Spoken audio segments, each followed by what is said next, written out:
Good morning to all of you. Today we will start our chapter number 4, that is the chemical kinetics, and the topic for today is the experimental determination of order of a reaction. जो order of reaction है उसको हम determine करेंगे, जो हम experimentally find out कर सकते हैं कि हम जो ऑर्डर ऑफ रिएक्शन है वो कैसे निकालेंगे। उसके लिए कुछ हम अलग अलग मेथड यूज़ करने वाले हैं। उन्हीं में से है ग्राफिकल मेथड और इंटीग्रेशन, जो इंटीग्रेटेड रेट लो इक्वेशन है उसको हम यूज़ कर सकते हैं, और इनिशियल रेट मेथड है। तो ये कुछ हमारे मेथड्स हैं जिनकी हेल्प से हम क्या करने वाले हैं, जो ऑर्डर ऑफ रिएक्शन है एक्सपेरिमेंटली फाइंड आउट करेंगे। तो जैसा कि अगर हम बात करें तो ऑर्डर ऑफ रिएक्शन में आपने डेरिवेशन किया था integrated rate law equation for zero order as well as for first order. ये आपके सिलेबस में है, जीरो और फर्स्ट ऑर्डर का डेरिवेशन। सेकंड का आपका सिलेबस में डेरिवेशन नहीं है, डायरेक्ट आपको याद रखना है। और अगर हम बात करते हैं कि जो आपको ग्राफिकल मेथड है उसमें कैसे फाइंड आउट करना है और कैसे उसको आप डिटरमाइन करेंगे, तो सबसे पहले हमारा ग्राफिकल मेथड है, लेकिन इसमें एक लिमिटेशन है। This method is used when only the reactant is only one reactant is there. तो इसका मतलब ये मेथड सिर्फ आपका तब एप्लीकेबल है जब वहां पर एक सिंगल रिएक्टेंट हो। अगर एक से ज़्यादा रिएक्टेंट है तब इसको हम अप्लाई नहीं कर सकते हैं। तो फॉर एग्जाम्पल अगर हम मान के चलते हैं कि कोई भी हमारी जो जीरो ऑर्डर रिएक्शन है, तो रेट को हम कैसे डिटरमाइन करते थे, रेट इज इक्वल टू के इंटू आर की पावर 0। और अगर फर्स्ट ऑर्डर है तो रेट इज इक्वल टू के आर की पावर 1, और अगर सेकंड ऑर्डर है तो रेट इज इक्वल टू के आर की पावर 2, और थर्ड ऑर्डर है तो रेट इज इक्वल टू के आर की पावर 3। तो इस तरीके से हम क्या कर सकते हैं, जो भी हमारी इक्वेशन दी होगी तो उसको ग्राफिकली कैसे फाइंड आउट करेंगे। अगर आप ग्राफ ड्रॉ करते हैं और ग्राफ किस किस के बीच में है, that is the rate versus are, जो हमारा क्या है रिएक्टेंट की कंसंट्रेशन है, और यहां पर अगर हम बात करें और रेट की है, अगर वो स्ट्रेट लाइन आती है that means there is no change in the rate with change in the concentration. अगर कंसंट्रेशन को चेंज कर रहे हैं तो वहां पर रेट पर कोई इफेक्ट नहीं पड़ रहा है, तो उस रिएक्शन को हम क्या बोलेंगे, which is called zero order reaction, which is independent of the concentration of reactant, जो कंसंट्रेशन पे डिपेंड नहीं करती है। अगर हम बात करें किसकी, फर्स्ट ऑर्डर रिएक्शन की, तो फर्स्ट ऑर्डर रिएक्शन में क्या होगा, that is the graph between rate versus rate, और किसके बीच में है, दैट इज रिएक्टेंट कंसंट्रेशन। और अगर हम इस ग्राफ को देखें तो कैसा आ रहा है, that is the straight line, लेकिन ये आपकी क्या थी, पैरेलल टू आर थी, और इसमें देखें तो इंक्रीजिंग में है, और स्लोप क्या आ रही है, दैट इज द पॉजिटिव 1। अगर हम यहां पर देखते हैं तो रेट और जो इसका आपका ग्राफ अगर ऐसा आता है तो this is called first order reaction. अगर हम ग्राफ ड्रॉ करते हैं rate versus concentration square R की पावर 2 टाइम्स, और आपका फिर कैसा आता है, स्ट्रेट लाइन इस टाइप से ग्राफ आता है, then it is the second order reaction. अगर रेट और आर की पावर 3 का आप ग्राफ ड्रॉ करते हैं वो भी स्ट्रेट लाइन आता है, तो इसका मतलब डिफरेंस क्या है, यहां पर देखिए तो रेट और आर है, यहां पर रेट और आर है, यहां पर रेट और आर की पावर 2 टाइम्स है, और यहां पर रेट और आर की पावर 3 टाइम्स है। तो इससे हम क्या फाइंड आउट कर सकते हैं, अगर ग्राफ आपका रेट वर्सेस आर की पावर 3 टाइम्स है और ऐसा ग्राफ आता है, स्ट्रेट लाइन आती है, स्लोप पॉजिटिव आती है, तो that is the third order reaction. तो this one is the graphical method. तो ग्राफिकल मेथड की हेल्प से हम क्या कर सकते हैं, जो हमें क्या दिया हो, कोई भी रिएक्शन दिया तो उसका हम ऑर्डर फाइंड आउट कर सकते हैं कि वो एक्सपेरिमेंटली कौन से ऑर्डर की है। अगर हम बात करते हैं integrated rate equation method, integrated rate equation में हम क्या यूज करेंगे, जो इंटीग्रेटेड रेट इक्वेशन थी जो आपने डिराइव की थी किसके लिए, जीरो ऑर्डर और फर्स्ट ऑर्डर के लिए। तो जीरो ऑर्डर के लिए जब हमने डिराइव की थी तो आपको याद होगी इक्वेशन क्या आती थी, that is R is equal to minus K T plus R naught. तो this is the zero order reaction in the form of integrated rate law equation. अगर हम फर्स्ट ऑर्डर के लिए निकालते हैं, that is the log R is equal to minus K T upon 2.303 plus R log R note.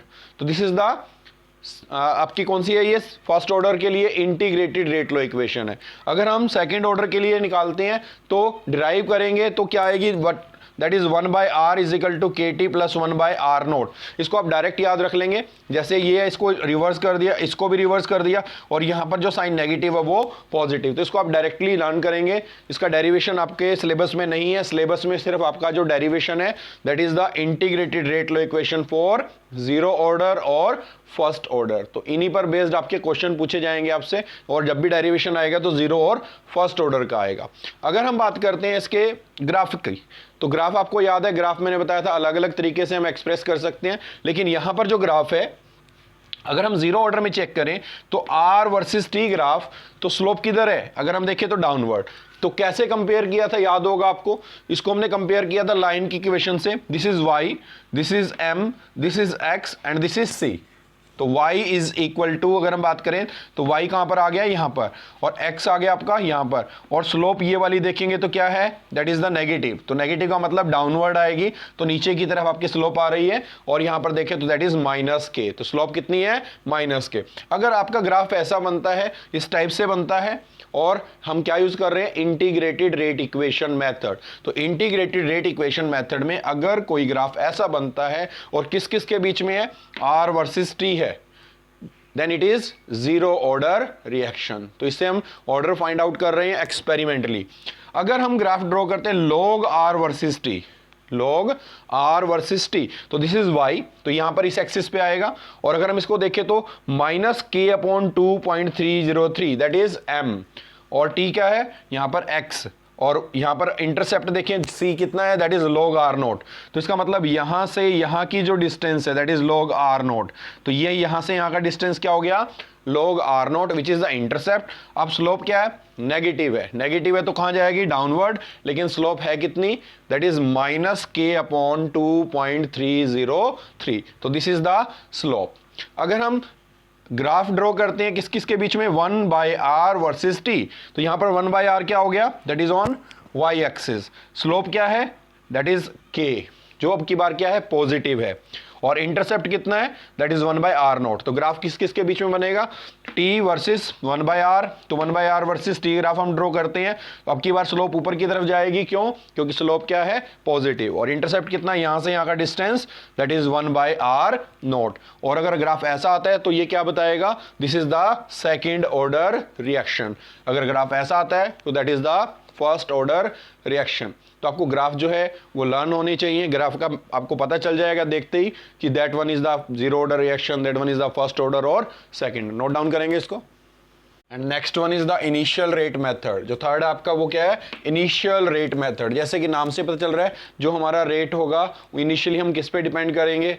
First अगर हम मान के चलते हैं, graphical method can not be applied for reactions which involves more than one reactant. जैसे आपको अभी बताया था कि जो भी हमारे कौन से हैं, जो सिंगल रिएक्टेंट हैं, उस पर तो आप ग्राफिकल मेथड को अप्लाई कर सकते हैं, लेकिन अगर रिएक्टेंट एक से ज़्यादा है तो आप ग्राफिकल मेथड को अप्लाई नहीं करेंगे। उसके लिए हम जो मेथड यूज करने वाले हैं, that means for those reaction we have to use this method, that is called initial rate method. अब जनरल इक्वेशन ले लेते हैं, 2a + 2b गिव्स प्रोडक्ट। अगर ये इक्वेशन है, इसके लिए हम क्या करते हैं, एक एक्सपेरिमेंट परफॉर्म किया, एज्यूम कर लेते हैं। हमने एक्सपेरिमेंट में क्या किया, सबसे पहले फर्स्ट एक्सपेरिमेंट के अंदर हमने कंसंट्रेशन ली A की और B की, that is molar concentration 0.01 molar, और जो B है उसकी भी 0.01 मोलर है, और उसका जो रेट हमने rate of reaction find out किया, दैट इज 0.05।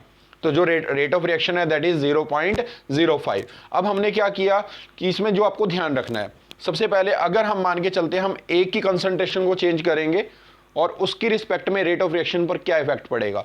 फर्स्ट हमने क्या किया, एक जो आपका यहां पर देख रहे हो, तो जो A है उसका हमने रेट ऑफ रिएक्शन जो है कंसंट्रेशन को ऑलमोस्ट क्या कर दिया, डबल, और what will be the new rate of reaction on increasing the concentration of A, what will be the new rate of reaction. फिर उसके बाद आपने क्या किया, अब जो हम सेकंड के बाद थर्ड एक्सपेरिमेंट में देखते हैं, तो हम यहां पर क्या करते हैं, जो A है उसको सेम रखते हैं और B को क्या कर देते हैं, उसकी कंसंट्रेशन को इंक्रीज कर देते हैं और चेक करते हैं what will be the new rate. तो इसका आपने जो ध्यान रखना है, इस मेथड में हम करते क्या है कि एक रिएक्टेंट को फिक्स रखते हैं, दूसरे की कंसंट्रेशन को चेंज करते हैं, फिर रेट चेक करेंगे, फिर दूसरे को फिक्स करके, फिर फर्स्ट की कंसंट्रेशन को चेंज करके, और फिर नया रेट क्या होगा। तो इस तरीके से हम डिटरमाइन करेंगे what will be the new rate. अगर आप रेट फाइंड आउट कर लेंगे तो ऑर्डर ऑफ रिएक्शन भी निकल जाएगा। तो अब सबसे पहले अगर इस एक्सपेरिमेंट में किया क्या गया है, फर्स्ट आपको पता लग गया कंसंट्रेशन सेम थी तो रेट ऑफ रिएक्शन ये था। यहां पर आपको जो पॉइंट समझना है, अगर हम कंसंट्रेशन ऑफ A को डबल कर देते हैं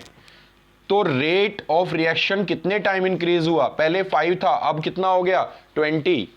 तो कितने टाइम हो गया, दैट इज 4 टाइम्स। तो from experiment 2 we observe on increasing the concentration of A 2 times, तो कंसंट्रेशन तो हमने डबल की है, 2 टाइम्स इंक्रीज की है, the rate of reaction increase by 4 times, that the rate is directly proportional to A raise to power 2। तो इसका मतलब जो हमारी कंसंट्रेशन होगी रिएक्टेंट ए की उसका स्केयर होगा, क्योंकि अगर आप 2 करेंगे तो 2 का स्क्वायर 4, तभी 4 टाइम्स आएगा। अगर हम सेकंड एक्सपेरिमेंट और थर्ड एक्सपेरिमेंट का कंपैरिजन करें, अब इनिशियल कंसंट्रेशन हमने मान ली 0.02 है और इसकी कितनी थी 0.01, अब हमने इसको इंक्रीज कर दिया बाय 3, तो 3 टाइम इसको इंक्रीज किया, then what will be the new rate. अब आपको इस एक्सपेरिमेंट में देखना है, पहले रेट कितना था 0.020, अब इंक्रीज होके कितना हो गया 0.060, कंसंट्रेशन आपने कितनी इंक्रीज की, दैट इज 3 टाइम्स। तो इसका मतलब रेट भी आपका 3 टाइम्स इंक्रीज हो रहा है, कंसंट्रेशन भी 3 टाइम इंक्रीज कर रहे हैं। तो यही आपने यहां पर नोट करना है, from the experiment 2 and 3 on increasing the concentration of B 3 times, the rate of reaction increases 3 times, that the rate is directly proportional to the concentration of B। तो इसका मतलब जो यहां पर हमने ऑब्जर्व किया, रेट A की power 2 times है और B की पावर 1 टाइम है। तो रेट को हम कैसे लिखते हैं, rate is equal to K into concentration of A raise to power 2 and B raise to power 1, और आपको ऑर्डर पता ही है, ऑर्डर क्या होता है, order will be the sum of the power, that is 2 + 1 which is equal to 3। तो इस तरीके से हम क्या कर सकते हैं, जो भी इनिशियल रेट मेथड है उससे हम क्या कर सकते हैं, ऑर्डर ऑफ रिएक्शन भी फाइंड आउट कर सकते हैं। नोट डाउन करेंगे इसको। And next one is the pseudo chemical reaction. अगर हम सूडो केमिकल रिएक्शंस की बात करें, जैसे कि आपको याद होगा pseudo means that is false, तो इसका मतलब यहाँ पर जो हमारा केमिकल रिएक्शन में जो ऑर्डर आने वाला है वो जो हम एक्सपेक्ट कर रहे हैं उससे थोड़ा सा डिफरेंट आएगा। उसके लिए हम क्या करते हैं, जो कंसंट्रेशन है उसको थोड़ा सा एक्सेस में ले लेते हैं। जैसे अगर आप मान के चलते हैं एक कोई भी हमारा सॉल्वेंट है, अगर हम उसकी कंसंट्रेशन को एक्सेस में लेते हैं तो उसकी जो कंसंट्रेशन है दैट विल रिमेन्स सेम। तो इसका मतलब वहां पर जो कंसंट्रेशन में चेंज आने वाला बहुत स्मॉल चेंज होगा, जिसको हम नेग्लेक्ट कर सकते हैं। जैसे फॉर एग्जांपल एज्यूम कर लेते हैं एक रिएक्शन है A + B गिव्स प्रोडक्ट, तो रेट क्या होना चाहिए आपके according, rate is equal to K concentration of A और कंसंट्रेशन ऑफ B। एज्यूम कर लेते हैं कि A सॉल्यूट है, B सॉल्वेंट है। सॉल्यूट की जो कंसंट्रेशन रेट इज 0.01 और जो सॉल्वेंट है वो लार्ज एक्सेस है। अगर हम मान के चलते हैं, अज्यूम करते हैं 1 लीटर भी लेते हैं, तो उसकी कंसंट्रेशन कितनी है 55.50, जो चेंज होकर कितनी हो गई, मान के चलते हैं 55.49, जो कि बहुत स्मॉल चेंज है, जिसको ऑलमोस्ट क्या मानेंगे हम, सेम मानेंगे। तो इसका मतलब अगर हम यहाँ पर देखें तो रेट इज इक्वल टू क्या होगा, दैट इज K, और यहां पर हम लगा देते हैं नोट या डैश भी ले सकते हैं, तो K note that is concentration of A only. क्यों, क्योंकि इसकी कंसंट्रेशन चेंज हो रही है, B की चेंज नहीं हो रही है, क्योंकि B को हमने क्या मान लिया, the concentration of the B is the constant 1। तो हम यहां पर जो ये K नोट है, ये हमारी इक्वेशन वैसे क्या आनी चाहिए थी, दैट इज K इंटू में अगर हम यहां ले A और B, और जो K इंटू B है तो B भी कांस्टेंट है, A भी कांस्टेंट है, तो हमने एक अनदर कांस्टेंट ले लिया दैट इज K नोट। तो rate is equal to K naught into concentration of A। तो इसको हम ऐसे रिप्रेजेंट कर सकते हैं। अब आती है डेफिनेशन की बात, जो सूडो फर्स्ट ऑर्डर रिएक्शन है, the reaction which are not the truly of the first order but under certain condition becomes reaction of the first order are called pseudo first order reaction। कि जो अपनी क्या है, एक certain condition में, कहने मतलब लार्ज एक्सेस सॉल्वेंट लेंगे, एक को आप ज्यादा एक्सेस कहने मतलब कंसंट्रेशन में लेंगे, तभी ये चीज एप्लीकेबल है। तो इसीलिए हम बोल रहे हैं कि अंडर द सर्टेन कंडीशन, ये आपने टर्म नोट करनी है, it will behaving like the first order reaction but actually this is not the first order reaction. अब इसको एग्जांपल से समझते हैं। हमने क्या किया, this one is the ester CH3COO2H5 plus water, this is the hydrolysis of the ester. जब हम जो एस्टर है उसको हाइड्रोलिसिस करते हैं and this reaction is carried out in presence of acid, तो हम इसको एसिड की प्रेजेंस में कर रहे हैं, और जो प्रोडक्ट मिल रहा है that is CH3COOH plus C2H5OH। तो इसको अगर हम रिप्रेजेंट करते हैं तो रेट क्या होना चाहिए, rate is equal to K into concentration of H2O और कंसंट्रेशन ऑफ CH3COO C2H5। अब हम यहां पर बात कर रहे हैं कि जो वाटर है इसकी कंसंट्रेशन पे डिपेंड नहीं करता है, इससे क्या हो जाएगा, ये इंडिपेंडेंट हो जाएगा। तो इसको हम क्या मान लेंगे, the concentration of water remains constant. तो हमने यहां पर क्या कहा कि जो K हमने अनदर कांस्टेंट लिया विच इज द के डैश इनटू H2O, तो के डैश और H2O को हमने क्या मान लिया, अनदर कांस्टेंट विच इज के, तो रेट क्या हो जाएगा, रेट इज इक्वल टू के into concentration of CH3COO C2H5। तो इसका मतलब इस रिएक्शन में दिखने में कैसा लग रहा था, अगर हम इसको देखें तो H2O की पावर 1 और CH3COO C2H5 की पावर भी 1 आनी चाहिए थी, होनी तो चाहिए थी second order, but it appears to be the first order. और किसकी वजह से ऐसा हुआ, large access concentration of H2O की वजह से।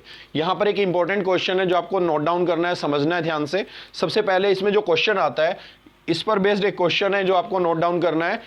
इसमें यह पूछा जाता है the hydrolysis of the ester is slow in the beginning but it will become faster after some time, what is the reason। तो यहां पर अगर हम बात करते हैं कि ये जो रिएक्शन है ये सेल्फ कैटालाइज्ड रिएक्शन है। सेल्फ कैटालाइज का मतलब क्या है कि इसमें जो यहां पर एक एसिड है वो कैटलिस्ट का काम कर रहा है, तो जो एसिड है वो कैटलिस्ट है, अगर कैटलिस्ट का अमाउंट हम इंक्रीज कर दें तो रेट ऑफ रिएक्शन भी इंक्रीज हो जाता है। तो इस रिएक्शन का अगर आप प्रोडक्ट चेक करें तो आप नोट डाउन करेंगे यहां पर आपको जो प्रोडक्ट मिल रहा है दैट इज द CH3COOH। तो ये जो है H+ क्या रिलीज करेगा और ये एसिड भी क्या करता है, H+ रिलीज करता है। तो यहां पर अगर हम बात करते हैं तो CH3COOH क्या करेगा, H+ आयन रिलीज करेगा, एसिड की कंसंट्रेशन को इंक्रीज करेगा। तो more will be the concentration of the catalyst, more will be the rate of reaction.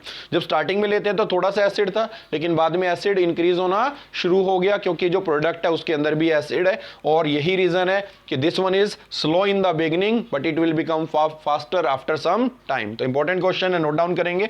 उसके अलावा अगर हम सेकेंड एग्जाम्पल लेते हैं C12H22O11, अगर हम शुगर लेते हैं, दिस वन इज शुगर या सुक्रोज भी बोल सकते हैं, जो नॉर्मल हम शुगर यूज करते हैं घरों में, तो this one is the sugar. इसका अगर हम हाइड्रोलिसिस करें तो लार्ज एक्सेस अगर वाटर लेते हैं तो ये भी अगर हम यहां पर देखें तो वाटर की कंसंट्रेशन पे डिपेंड नहीं करेगा, it will gives glucose and fructose. तो इसका मतलब यहां पर भी किसकी कंसंट्रेशन पे, it will depend only on the concentration of sugar but not on the water, then it appears to be the second order but in actual this is the first order reaction. तो आपको दिखने में कौन सी दिख रही है, second, लेकिन हम इसको कंडीशन के अकॉर्डिंग क्या बताएंगे, फर्स्ट ऑर्डर, बट एक्चुअली में फर्स्ट ऑर्डर नहीं है। That's why this is called pseudo first order reaction. तो यहां तक आपका ये चैप्टर था, ये कंप्लीट हो गया है। इससे रिलेटेड जितने भी आपके न्यूमेरिकल्स हैं वो आपने ट्राई करने हैं, क्वेश्चन आंसर जो आपके एनसीईआरटी के हैं, इन टेक्स्ट के हैं, वो सारे आपने करने हैं। जैसे ऑलरेडी आपको बताया था, इसमें से अर्हेनियस इक्वेशन और जो कोलिजन थ्योरी थी वो सारी आपकी कट हो चुकी है। तो यहाँ तक आपका इस चैप्टर था, इसको आपने अच्छे से रिवाइज करना है। और जितने भी आपके एनसीईआरटी और इन टेक्स्ट के एक्सरसाइज के हेल्प बुक के अंदर जो एक्स्ट्रा क्वेश्चंस हैं वो सारे आपने अपनी फेयर नोटबुक में नोट डाउन करने हैं।